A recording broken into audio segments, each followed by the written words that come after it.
Alors, le malinvestissement. Donc, bien entendu, on le sait aujourd'hui, ce malinvestissement s'est manifesté principalement, pas uniquement, hein, mais principalement dans le secteur immobilier. Et effectivement, on voit ici, en prenant le prix moyen des maisons aux États-Unis, des maisons individuelles, entre 2000 et 2007, on a une montée qui va s'accélérer considérablement à partir de 2003 et qui va s'inverser à partir du milieu de l'année 2006. Ça, c'est la manifestation d'un malinvestissement. Alors, à l'époque, vers 2003-2004, beaucoup de spécialistes immobiliers aux États-Unis pensaient que, ils connaissaient ces données, bien entendu, ils connaissaient ces chiffres, mais ils pensaient qu'il ne s'agissait absolument pas d'un malinvestissement. On avait par exemple un nommé Retsinas, qui était donc un grand spécialiste reconnu de la question des prix immobiliers aux États-Unis, qui expliquait que non, cette montée des prix était tout à fait justifiée. Ce n'était pas du tout une bulle. Il y avait d'abord une forte demande immobilière, une offre relativement limitée, et puis des taux d'intérêt étant relativement faibles, eh bien c'était tout à fait normal qu'on ait ce type de scénario. Ce n'était pas du tout une bulle, c'était la situation économique normale. Alors, à l'époque également, un certain nombre d'observateurs ont affirmé qu'on avait malgré tout bien affaire à une bulle. Mais quand j'ai regardé les observateurs qui avaient dénoncé ou qui avaient affirmé qu'il s'agissait bel et bien d'une bulle, je me suis aperçu que leur justification n'était pas très solide. En revanche, dès 2003, on a du côté de l'école autrichienne un économiste qui s'appelle Frank Shostak, en mars 2003, qui a publié un article au titre extrêmement explicite, que je vais retrouver tout de suite dans la bibliographie, parce que tout ce que je vous présente là est tiré d'un article que j'avais écrit il y a un an. Shostak. Oui, son texte de 2003 s'appelle « La bulle immobilière, mythe ou réalité ?» Il répond « réalité », bien sûr. Et la supériorité, je dirais, de l'analyse autrichienne par rapport aux autres, c'est de mettre en relation l'augmentation du prix immobilier et l'augmentation de la quantité de monnaie ou la diminution du taux d'intérêt. Et c'est effectivement ce que fait Frank Shostak, ici, mars 2003, publie un article sur le site de l'Institut Mises, où il met en relation le Fed Fund Rate, donc le taux d'intérêt manipulé par la Banque centrale des États-Unis, et le prix médian des maisons, bon, sous une forme un petit peu modifiée. Et donc, il explique qu'il s'agit bien d'une bulle. Les bulles sont créées proviennent de la création monétaire, de l'expansion du crédit. Et donc, ce qui est pertinent, ce qui montre que c'est une bulle, c'est la mise en relation entre le taux d'intérêt, c'est-à-dire indirectement la création monétaire, et le prix, ici, de l'immobilier. Si vous voulez, la spécificité de l'analyse autrichienne, c'est de mettre systématiquement en relation les bulles et la création monétaire. Et quand vous regardez les autres experts qui, soi-disant, ont prévu ou ont anticipé ou ont expliqué avant l'heure qu'il s'agissait d'une bulle spéculative, cet élément monétaire est absent de leur analyse. Il n'y a pas de théorie derrière, ils disent juste c'est une bulle. Ils ont raison, mais ils se basent simplement sur l'augmentation du prix de l'actif, ce qui est quand même un petit peu léger. Les Autrichiens ont une théorie, le moyen donc d'observer et de comprendre plus finement les choses. Donc à partir de 2003-2004, il y a plusieurs articles de commentaires d'actualité dans la tradition autrichienne, d'économistes de l'école autrichienne, qui affirment que cette évolution des prix de l'immobilier est bel et bien une bulle qui est vouée à exploser et à déclencher une grave crise économique. On est en 2003-2004. Et à l'époque, vous avez beaucoup d'économistes et la plupart des experts immobiliers aux États-Unis qui sont ravis de la situation. Les prix flambent, je suppose qu'ils ont investi eux-mêmes dans l'immobilier. Ils sont euphoriques, contents comme tout, ils expliquent que non, pas de problème, la situation est normale. Alors, le malinvestissement ne se limite pas au secteur immobilier. Donc ici, vous avez l'indice boursier Standard & Poor's 500, donc 500 entreprises. On voit ici donc la chute qui est due à l'éclatement de la bulle Internet, et puis les choses repartent ici très fort avant de se casser complètement la figure au moment de la récession.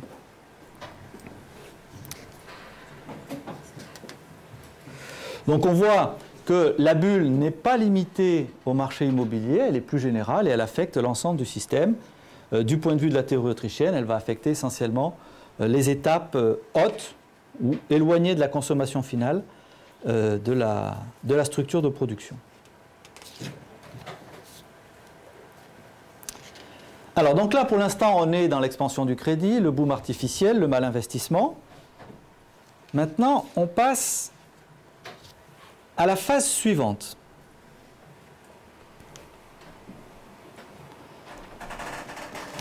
Juillet 2004,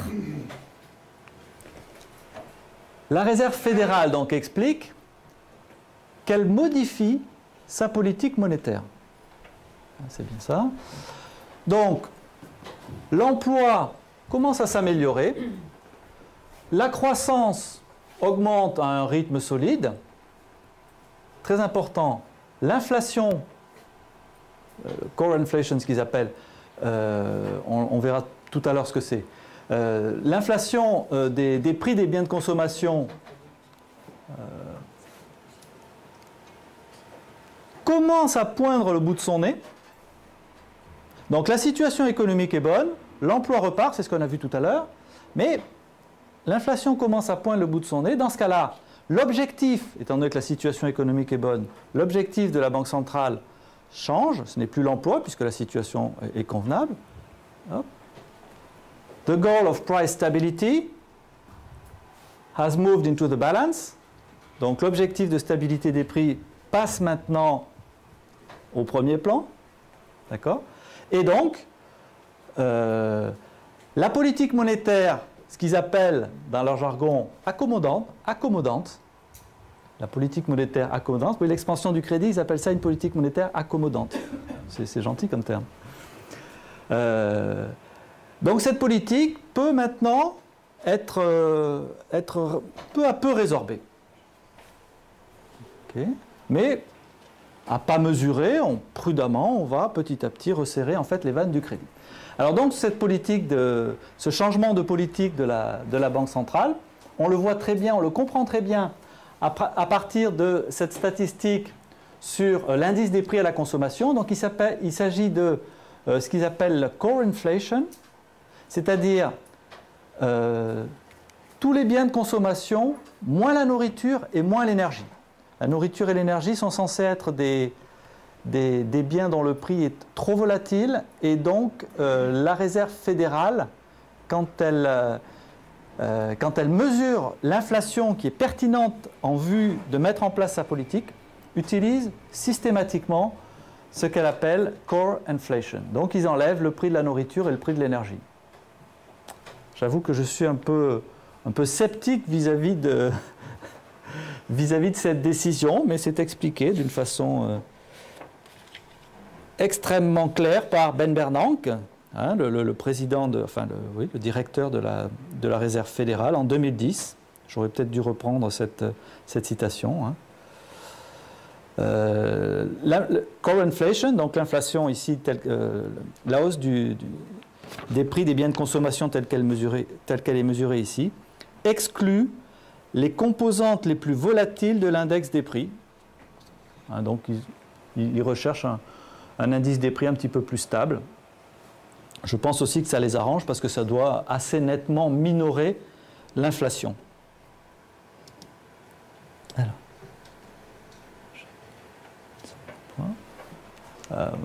Alors, on continue maintenant à justifier le changement de politique monétaire dont on va voir les conséquences drastiques sur le taux d'intérêt. Juillet 2005, donc un an plus tard, les conditions économiques sont à peu près correctes, donc c'est toujours le rapport biannuel de la Réserve fédérale. On observe maintenant des pressions à la hausse de l'inflation. J'ai oublié de commenter le graphique juste après, donc je vais y revenir. Le comité de la Banque centrale continue à supprimer ou à résorber la politique qu'il avait mise en place et remonte, raising the intended federal fund rate. Donc on remonte cette fois-ci le taux d'intérêt et on le comprend bien, effectivement, on voit qu'ici, à partir de 2005, là on est dans cette période, effectivement on voit le taux d'inflation qui remonte ici et la Banque centrale qui commence à se dire à partir du moment où la situation économique est bonne, on change de politique, on resserre les vannes. Alors quand il resserre les vannes, ça donne ceci. Voilà le fameux Federal Funds Rate. Donc ici, on est encore dans la politique de bas taux d'intérêt qui a suivi l'éclatement de la bulle Internet. Et je ne sais pas si vous voyez le contrôle qu'ils ont sur ce taux d'intérêt, mais c'est quand même impressionnant. Quand ils veulent une ligne, ils ont une ligne. Hein, et une fois qu'ils sont là et qu'ils se disent attention, vous voyez, là, on est à la crise immobilière, c'est mi-2006. Retournement du marché immobilier américain. Oups, qu'est-ce qui se passe? Hein? Et puis ensuite, on a la récession, et là, on arrive pratiquement à zéro. Alors, donc on est dans cette période ici, où on a une remontée du taux, parfaitement expliquée, justifiée par la Banque centrale des États-Unis. Qu'est-ce que j'ai après? Donc, février 2007. Alors, ici, la Banque centrale va nous expliquer pourquoi ils ont ici arrêté la remontée des taux. Hein, on a un ralentissement dans la construction résidentielle, effectivement. Tout le secteur, suite au retournement du marché immobilier, tout le secteur de la construction va prendre un choc considérable. Hein. J'ai des statistiques, je ne comptais pas vous les donner là, mais bon, je crois qu'ils ont, en un an ou deux, ils ont perdu 30 ou 40% de leur activité. Donc effectivement, après le renversement, le retournement de la tendance immobilière, ça a été un choc énorme hein, dans le secteur de la construction résidentielle. Further slowdown, oui, je n'appelle pas ça un slowdown, hein, ça va être carrément une catastrophe dans ce secteur. Les automobiles, etc. L'emploi reste malgré tout solide. Bon, et donc, dans ce contexte économique, eh bien, le comité a décidé de laisser la politique inchangée tout au cours de 2006. Et là, on est à peu près en mi-2007. Effectivement, ils ont décidé de stabiliser. Ça, on peut dire que quand ils stabilisent, ils stabilisent. Hein. Alors ensuite, qu'est-ce qu'on a? La crise des subprimes. Encore une fois, le nom n'est peut-être pas le plus adéquat. On y reviendra brièvement. Signe annonciateur. Les premiers signes de la crise immobilière aux États-Unis se situent à la fin de 2005, lorsque le prix des maisons atteint un plafond dans 3 régions de Boston, de Détroit et de San Diego. Et, comme on l'a vu sur le graphique tout à l'heure, à la mi-2006, c'est le marché immobilier national qui commence à se retourner.